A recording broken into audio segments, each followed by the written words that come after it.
Good afternoon everyone. मी स्नेहा उजोने, शासकीय अध्यापक महाविद्यालय अकोला ची B.Ed सेकंड इयरची प्रशिक्षणार्थी.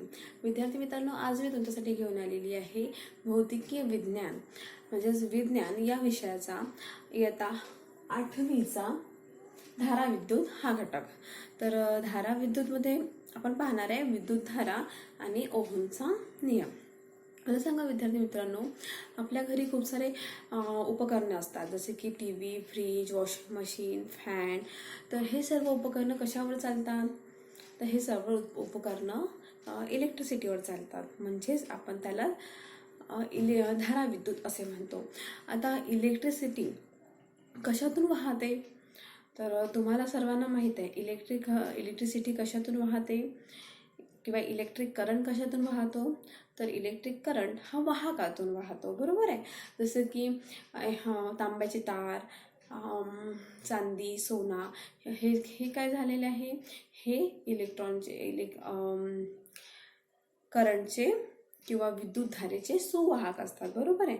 हा आपण शिकलेला आहोत की विद्युतधारेचे काही सुवाहक असतात आणि काही दुर्वाहक असतात. सुवाहक म्हणजे ज्यातून विद्युतधारा इझिली पास होऊ शकते किंवा इझिली वाहू शकते, त्याला आपण विद्युतधारेचे सुवाहक असे म्हणतो. म्हणजेच की आता समजा आपल्या घरामध्ये जे काही लाईट्स, ट्यूबलाईट्स किंवा फॅन वगैरे जे विजेचे उपकरणे आहेत ते कशाला जोडलेले असतात? ते एका ताराला जोडलेले असतात, बरोबर आहे.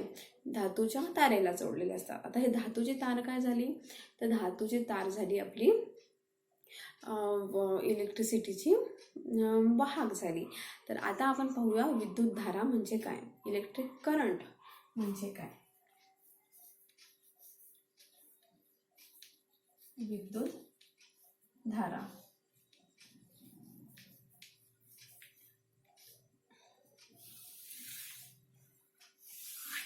आपण आताच मी तुम्हाला सांगितलं की हा जो करंट आहे तो कशातून पास होतो? एका वाहकातून. म्हणजेच एखादी तार, तांब्याची तार, पितळची तार, जे कोणती तार आपण यूज करतो धातूच्या तारमधून. तर आता आपल्याला पाहायचं आहे की विद्युतधारा म्हणजे का. वाहकातून वाहणारा इलेक्ट्रॉनचा प्रवाह म्हणजे विद्युतधारा होय.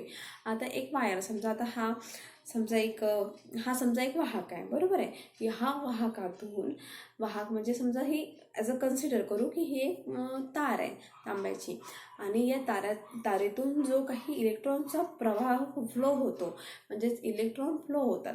आता जी साधी तार असते त्यामध्ये काय असते? समजा ही आकृती बघा, यामध्ये आपल्याला दिलेलं आहे की तारेमधून इलेक्ट्रॉनची याची गती.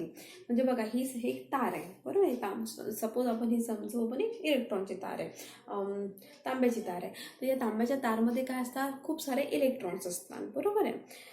जेव्हा ही तार कशालाच कनेक्ट केलेली नसते, म्हणजेच विद्युत घट म्हणजे सेल जो असतो, आपण सेलला कनेक्ट जेव्हा केलेली नसते, तेव्हा हा जो तार आहे त्या तारमध्ये जे इलेक्ट्रॉन्स आहे असे रँडमली मूव्ह होत राहतात, बरोबर. इथे दिलेलं आहे यादृच्छिक गती, म्हणजेच रँडमली असे ते तार मूव्ह होत राहतात. पण जेव्हा आपण ही तार एखाद्या विद्युत घटाला जेव्हा कनेक्ट करतो, बरोबर आहे, या पद्धतीने आपण इथे एक विद्युत घट कनेक्ट केलेला आहे. इथे पॉझिटिव्ह साईन आहे आणि इथे निगेटिव्ह साईन आहे. आता जेव्हा आपण एखादी तार विद्युत घटाला कनेक्ट करतो तेव्हा काय होते? तेव्हा त्यातील जे इलेक्ट्रॉन्स असतात, म्हणजे जे पहिल्या आकृतीमध्ये पाहिले आपण की हे जे इलेक्ट्रॉन्स आहे हे रँडमली मूव्ह होतात, कारण की त्यांना पोटेन्शियल डिफरन्स मिळत नाही किंवा ते कशालाच कनेक्ट नसतात, म्हणजेच एखाद्या सेलला कनेक्ट नसतात, म्हणून ते रँडमली मूव्ह होतात. पण जसेच आपण एखादी तार जेव्हा एखाद्या काय म्हणतो सेलला कनेक्ट करतो तेव्हा काय होते? तिथे पोटेन्शियल डिफरन्स निर्माण होते. पोटेन्शियल डिफरन्स म्हणजेच विभवांतर. आता जेव्हा विभवांतर क्रिएट झाल्यामुळे काय होते? जे तुम्हाला माहीतच आहे की इलेक्ट्रॉनवर कोणता चार्ज असतो? इलेक्ट्रॉनवर हा निगेटिव्ह चार्ज असतो, बरोबर आहे. मग हा निगेटिव्ह चार्जवाले इलेक्ट्रॉन काय होतात? पॉझिटिव्ह चार्जकडे अट्रॅक्ट होतात. म्हणजेच हा जो इलेक्ट्रॉन आहे हे निगेटिव्ह चार्जकडून पॉझिटिव्ह चार्जकडे अशा पद्धतीने प्रवाहित होत होतं, बरोबर आहे. आणि यांची गती कशी असते? यांची गती ही कंटिन्युअस असते, बरोबर आहे. हा झाला आपला यावर आपण काय पाहिलं की तारेच्या दोन टोकीमध्ये विभवांतर निर्माण केल्यानंतरची इलेक्ट्रॉनची गती, जेव्हा आपण इथे तारेच्या दोन टोकेमध्ये जेव्हा विभव अंतर निर्माण करू तेव्हा ते जे इलेक्ट्रॉन्स आहेत ते कसे फ्लो होतील, ते निगेटिव्हकडून पॉझिटिव्हकडे फ्लो होतील. या पद्धतीने ते इलेक्ट्रॉन्स फ्लो होतील. आता आपण काय म्हटलं, काय वाहकातून वाहणारा इलेक्ट्रॉनचा प्रवाह म्हणजे वाहक, समजा आता हा वाहक आहे, बरोबर आहे, ही तार काय आहे, एक प्रकारचे वाहक आहे. वाहकातून वाहणारा विद्युत प्रवाह इलेक्ट्रॉनचा प्रवाह याला काय म्हणतात, विद्युतधारा असे म्हणतात. बरोबर आहे, विद्युतधारा.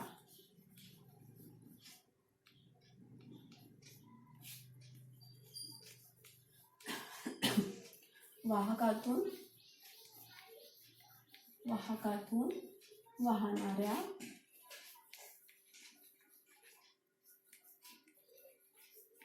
इलेक्ट्रॉनचा प्रवाह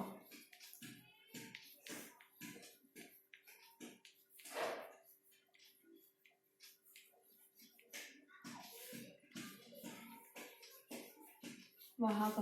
आता विद्युतधारा म्हणजे काय, की वाहकातून वाहणारा इलेक्ट्रॉन्सचा प्रवाह. एका वाहकामध्ये भरपूर इलेक्ट्रॉन्स असतात. जेव्हा ते इलेक्ट्रॉन्स वाहकातून वाहतात त्याला आपण विद्युतधारा असे म्हणतो. त्याचे मूल्य I एका कालावधीत वाहकातून वाहणाऱ्या विद्युतधारे एवढे असते. आता ही जी विद्युतधारा आहे, ही विद्युतधारा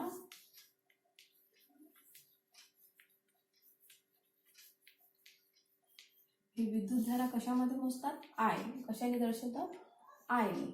म्हणजेच त्याचं एकक काय आहे, फक्त विद्युतधारा ही I ने दर्शवतात.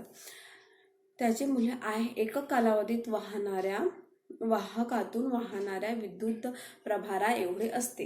म्हणजे आपण काय म्हणू शकतो, की वाहकातून समजा आता एका सेकंदाला वाहकातून किती विद्युतधारा वाहत आहे, तर एका सेकंदाला त्या वाहकातून जितके इलेक्ट्रॉन प्रवाहित होत आहे तितकी त्या वाहकातून विद्युतधारा वाहत आहे. म्हणजे तिथे काय म्हटलेलं आहे, की त्याचे मूल्य I ही एका कालावधीतून वाहकातून वाहणाऱ्या विद्युतधारे एवढी, विद्युत प्रभारा एवढी असते. म्हणजे समजा जो वाहक आहे त्यातून एका सेकंदाला समजा किंवा कोणताही कालावधी जर घेतला आपण टी टाईममध्ये जेवढा काही विद्युत प्रभार वाहत असेल तेवढी त्याची काय असते, इलेक्ट्रिक करंट त्यातून प्रवाहित होतो आपण असं म्हणतो.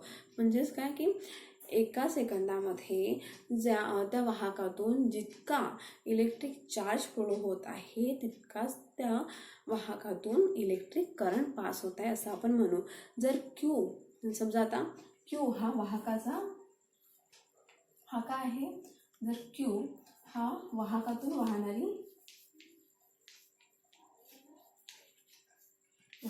वाहणारा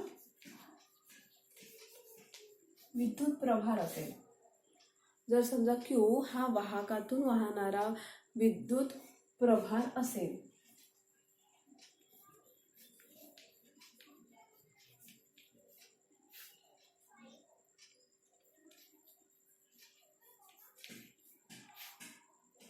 समजा हा Q जो आहे तो काय आहे, वाहकातून वाहणारा विद्युत प्रवाह.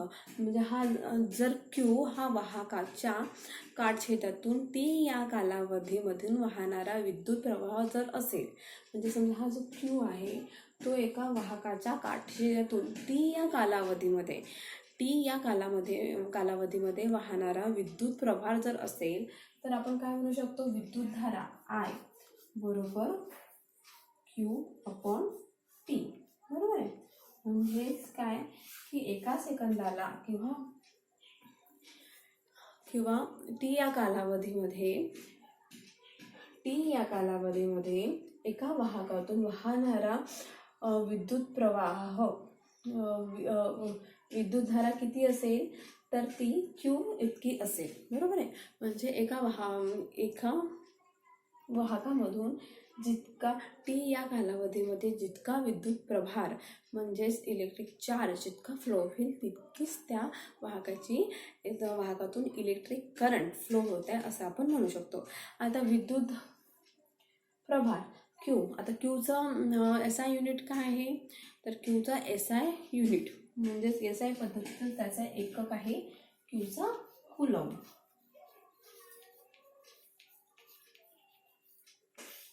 आणि टी हा आपण सेकंडमध्ये मोजतो, बरोबर आहे. तर विद्युतधारा ॲम्पियर ए मधून व्यक्त केली जाते. जर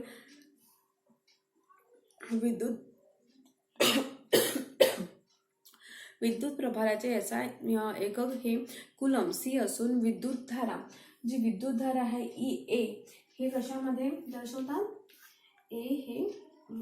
आय ही ए मध्ये दर्शवते.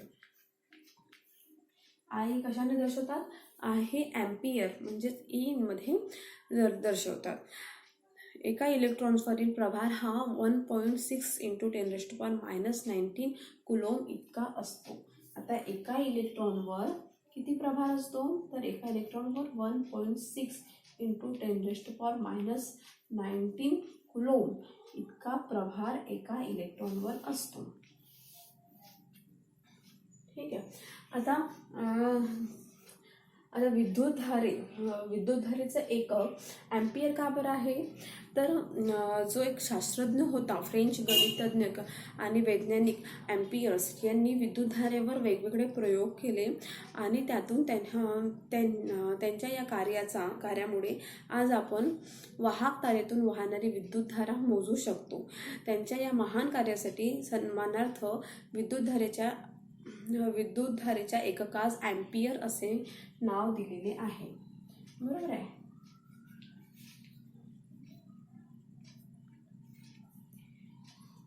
विद्युतधारा ही कशामध्ये मोजतात, विद्युतधारा ही ॲम्पियर मध्ये मोजतात.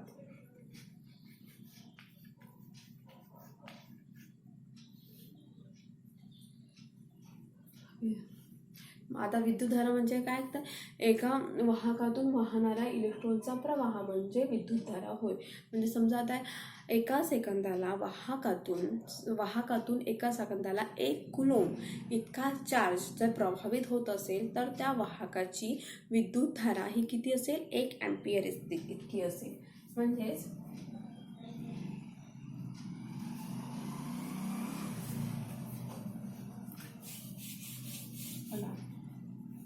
वाहकातून एका सेकंदाला 1 कुलोम, बरोबर आहे.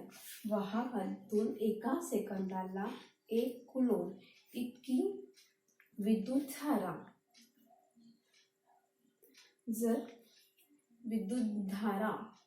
जर वाहकातून प्रवाहित होत असेल, म्हणजे बघा एका वाहकातून एका सेकंदाला 1 कुलोम इतकी विद्युतधारा जर प्रवाहित होत असेल तर त्या वाहकाची 1 कुलोम इतका विद्युत प्रभार प्रभावित होत असेल तर त्या वाहकाची विद्युतधारा किती असते, 1 ॲम्पियर इतकी.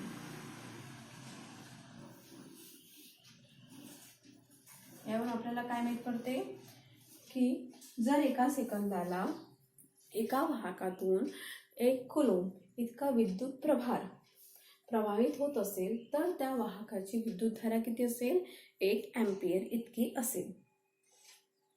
आता आपण त्यानंतर पाहूया ओहमचा नियम.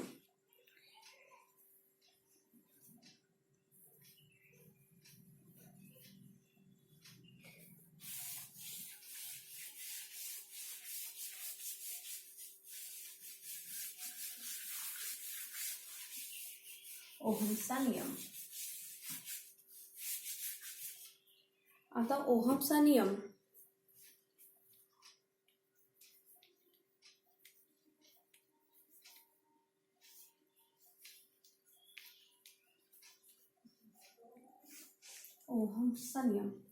आता ओहमचा नियम आपल्याला काय देते, तर ओहमचा नियम आपल्याला रेझिस्टन्स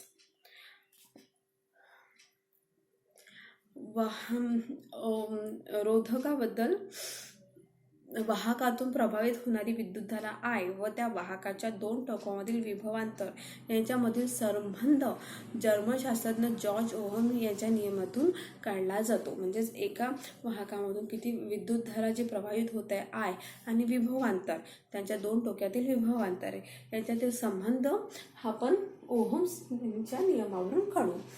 ठीक आहे. आता आपण समजा एक वाहक घेतली. ठीक आहे. एक ही तार घेतली, त्यामध्ये ते रेजिस्टन्स राहील आणि या तारीला समजा आपण एक विभवांतर प्रयुक्त केला. बरं, विभवांतर म्हणजे काय की विद्युत घटाच्या इथे आपण एक विद्युत घट लावला या तारेला. विभवांतर म्हणजे काय की विद्युत घटाच्या धन अग्र आणि ऋण अग्र यांच्या विद्युत विभवातील फरक म्हणजेच घटाचे विभवांतर होय.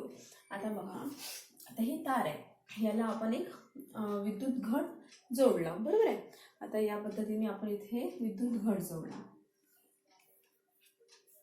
इथे आपण मी पण लिहू शकतो, हा प्लस साईन हा मायनस साईन. तर काय होईल की याच्यातून काय होणार, इलेक्ट्रिसिटी अशी फ्लो होणार. बरोबर आहे. आणि इथे हा रेजिस्टन्स. वाहकाची भौतिक अवस्था कायम असताना वाहकातून वाहणारी विद्युतधारा ही त्या वाहकाच्या दोन टोकांमधील विभवांतरांच्या समानुपाती असते.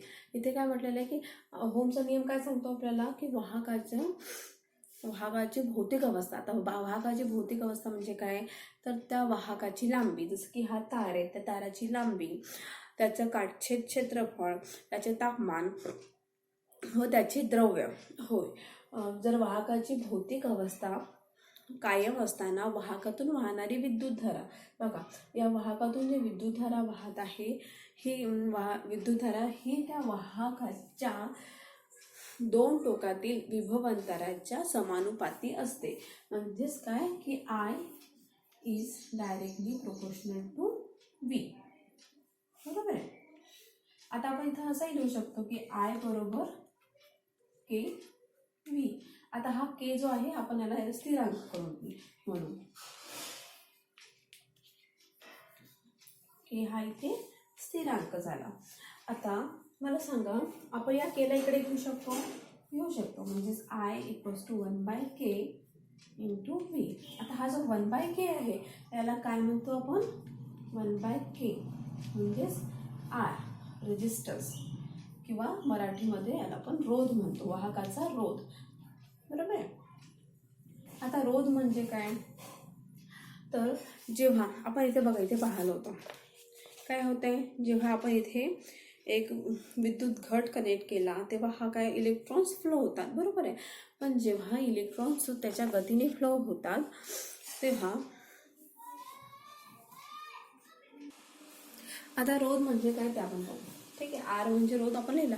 बघा पहिले काय होतं की इलेक्ट्रॉन्स हे रँडमली मूव्ह होत होते या डायग्राममध्ये दाखवल्याप्रमाणे. पण जेव्हा आपण त्याला विद्युत घट कनेक्ट केला तेव्हा काय होत आहे, इलेक्ट्रॉन्स हे जास्त विभराकडून कमी विभर असलेल्या साईडला मूव्ह होत आहे. बरोबर आहे. जेव्हा हे इलेक्ट्रॉन्स त्याच्या गतिमान असतो तेव्हा काय होते की ते इलेक्ट्रॉन्स त्याच्या मार्गामध्ये येणारे जे आयन्स आहेत त्याच्या मार्गामध्ये येणाऱ्या आयनावर किंवा अणूवर आदळत असतात. बरोबर आहे. तर ते जेव्हा जे इलेक्ट्रॉन्स आयनावर किंवा अणूवर जेव्हा आदळतात तेव्हा अशा प्रकारच्या आघातामुळे इलेक्ट्रॉन्सच्या गतीमध्ये काय होते, अडथळा निर्माण होते व विद्युतधारेस विरोध होतो. बरोबर आहे. आता हे जे इलेक्ट्रॉन्स असे मूव्ह होत असताना जर ते एखाद्या आयनावर किंवा अणूवर आदळतील तर त्यांच्या ज्या गतीमध्ये काय होतो, अडथळा निर्माण होते. त्यामुळे जो विद्युतधारा आहे, विद्युतधारा प्रवाह होण्यामध्ये सुद्धा अडथळा निर्माण होतो किंवा विरोध निर्माण होतो. या विरोधकाला वाहकाचा रोध असे म्हणतात. या विरोधकाला वाहकाचा काय म्हणतात, रोध. जसं की इथे मी आर दिलेला आहे, हा काय झाला वाहकाचा रोध. आता आपण पुढे बघूया. म्हणजेच इथं काय लिहू आपण, I into R equals to V. किंवा आपण असे लिहू शकतो V अपॉन, याच्यावरून आपण या सूत्रावरून आपल्याला रोधचं एकक मिळते R equals to V upon I. आता हा जो V आहे आपल्याला माहित आहे की व्होल्टेज आपण कशामध्ये मोजतो, V म्हणजेच जो विभवांतर आहे तो आपण व्होल्टमध्ये मोजतो, बरोबर आहे. आणि I कशामध्ये मोजतो, I म्हणजे आपण काय म्हटलं होतं, विद्युतधारा कशामध्ये मोजतो आपण, ॲम्पियरमध्ये. मग आता रोधाचं जर आपल्याला एकक काढायचं असेल तर रोधाचं एकक काय होईल, R इक्वल्स टू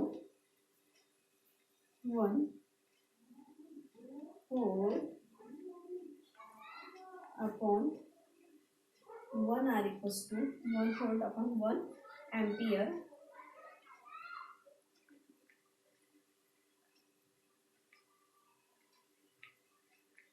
टू जे रोधाचं जे आपल्याला एकक मिळते काय रे, 1 ओहम. आता ओहमचं जे सूत्र आहे किंवा ओहमचा जो नियम आहे त्यावरून आपल्याला काय मिळालं, ओहमच्या नियमावरून आपल्याला रोध म्हणजेच जो काही रोध आहे त्याचं एकक मिळालं. म्हणजे वरील सूत्रावरून आपल्याला रोधाचे SI एकक मिळाले. विभवांतर व्होल्ट व विद्युतधारा ही आपण कशामध्ये मोजतो, ॲम्पियरमध्ये मोजतो. म्हणून रोधाचे SI एकक किती होणार, रोधाचे SI एकक V अपॉन I म्हणजेच V अपॉन A म्हणजेच 1 ओहम किंवा आणि ओहम आपण या चिन्हाने दाखवतो. 1 ओहम रोध.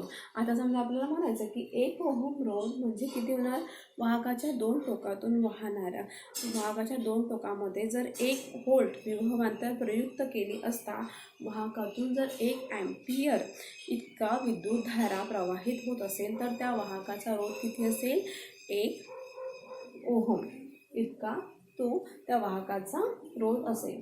म्हणजेच काय की बघा पुन्हा एकदा सांगते, वाहकाच्या 2 टोकामध्ये 1 व्होल्ट इतका विद्युत विभवांतर प्रयुक्त केले असता वाहकातून वाहणारी विद्युतधारा ही 1 ॲम्पियर असेल तर त्या वाहकाचा रोध हा 1 ओहम इतका असेल. तर आपण ओहमच्या नियमावरून काय पाहिलं, तर ओहमचा नियम हा कशाशी संबंधित आहे, ओहमचा नियम हा विद्युत विभवांतर आणि विद्युतधारा यांच्याशी संबंधित आहे. त्यावरून आपल्याला काय मिळालं, त्यावरून आपल्याला रोधाचं SI एकक मिळालं. रोधाचं SI एकक काय आहे, ओहम. तर विद्यार्थी मित्रांनो, आज आपण विद्युतधारा म्हणजे काय हे अभ्यासलं, त्यानंतर विद्युत रोध आणि ओहमचा नियम अभ्यासला. तर धन्यवाद.